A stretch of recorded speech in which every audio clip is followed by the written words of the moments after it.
France is holding its breath with millions of voters flocking to the ballot box in what is seen as a pivotal moment for the country.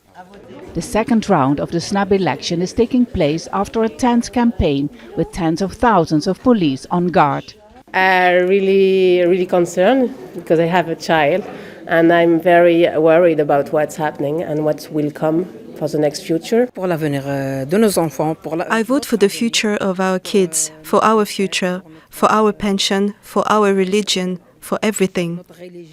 In the first round, the far-right National Rally with its main force Marine Le Pen got the most votes with 33.2%. The party's president and prime ministerial candidate, 28-year-old Jordan Bardella, now aims for an absolute majority in parliament of at least 289 seats.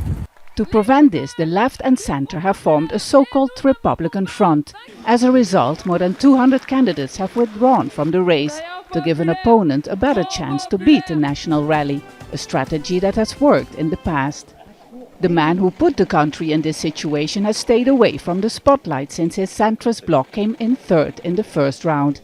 President Emmanuel Macron called this election only 4 weeks ago after the far right made huge gains in European elections. Both Le Pen and Bardella are not voting today because their constituencies were decided in the first round. Early results in this election are expected later on Sunday. Busy voting stations in France, which will likely see a different political landscape by the end of the day. This election is seen as a huge gamble by President Macron, and whether it pays off or not, it is already causing a great division within the country. Vaessen, Al Jazeera, Paris. Well, shortly we're going to hear from Ibtissem Genfid, who's in Marseille in southern France. First, let's go to the French capital, where Vaessen is joining us from a polling station there. Step, there's an awful lot at stake here for both sides, and the turnout seems to be reflecting that. Absolutely. We've seen very keen voters here at this polling station at a school in Paris. Since early this morning, 8 a.m., people have been coming in, people from all walks of life. It's pretty impressive to see how keen they are to vote in this, what they call a very crucial election. And we got also some figures around noon. The turnout was more than 26%, which is the highest in 40 years around that time. And we've also seen in the first round more than 66% came to vote. So we might even see higher figures today, which shows how much is at stake. And as you said, the far-right National Rally came on top in the first round. So now we see how the left and the center have come together in what they call this Republican front to counter that. This is the gamble that President Macron has taken 4 weeks ago when he called for this snap election. And now we have to see if this gamble is actually paying off today. Steph, thank you very much indeed. Steph Vaessen, live for us in Paris. We're going to go to Ibtissem Genfid, who's live in Marseille. Campaigning has been really intense in the south of France, particularly, of course, in parts where there are large migrant populations. How is that being reflected in the voting?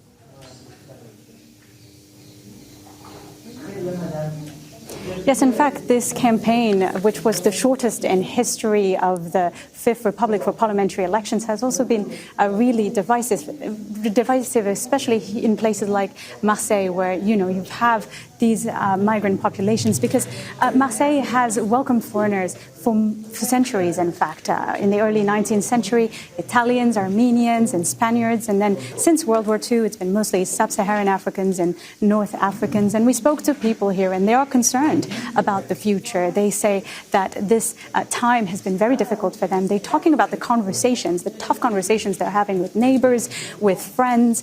These issues are dividing families. They're also dividing couples. One doctor in a village put a letter in his waiting room to his patients, addressing them, telling them that he was going to leave if the village voted a certain way. So this is the type of thing that is happening across France, but particularly here in Marseille, where it's split between two camps. In fact, you have 7 constituencies, and in 2 of them, you have the left that managed to get those seats outright in the first round. So strong showing there, especially in the poorer neighborhoods of Marseille, in fact.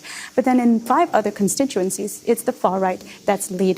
And now you have candidates from the presidential camp that have withdrawn in favor of the left, hoping that will block the far right from getting those seats. But one key element for this strategy to work will be voter turnout. So let's take a look now at this board. It's being updated every hour by polling officers here. you're seeing 51% participation at this hour. Polling officers telling us that this is slightly less than the first round, but still a very strong showing.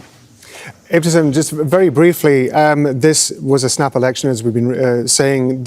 Have people been telling you if they feel that they have had enough time to be able to absorb what is going on and the changes that could be happening to politics in France and, of course, the issues at stake? Well, interestingly, I spoke to a voter earlier and asked him that question. He told me he believed that the parties themselves were not prepared. He didn't understand much of their programs or whether those alliances could actually hold. He was saying that most of them were alliances of convenience just in order to block the far right. And in fact, this strategy has been happening in recent elections in France. It's not the first time. Back in 2022, in the presidential elections, again, in the second round, the parties were hoping that they could create that momentum again of having voters blocking the far right. And it's been happening again and again, and it's worked so far. However, with time, it has worked less and less. Some voters were simply disabused. After the first round, when their candidates left the race, they decided to abstain. The question is, what will happen today? Will they show up? Will they want to block the far right one more time by voting for a candidate that they didn't choose? Ibtissem, thank you very much indeed. Ibtissem Genfid talking to us from Marseille there. Make sure to subscribe to our channel to get the latest news from Al Jazeera.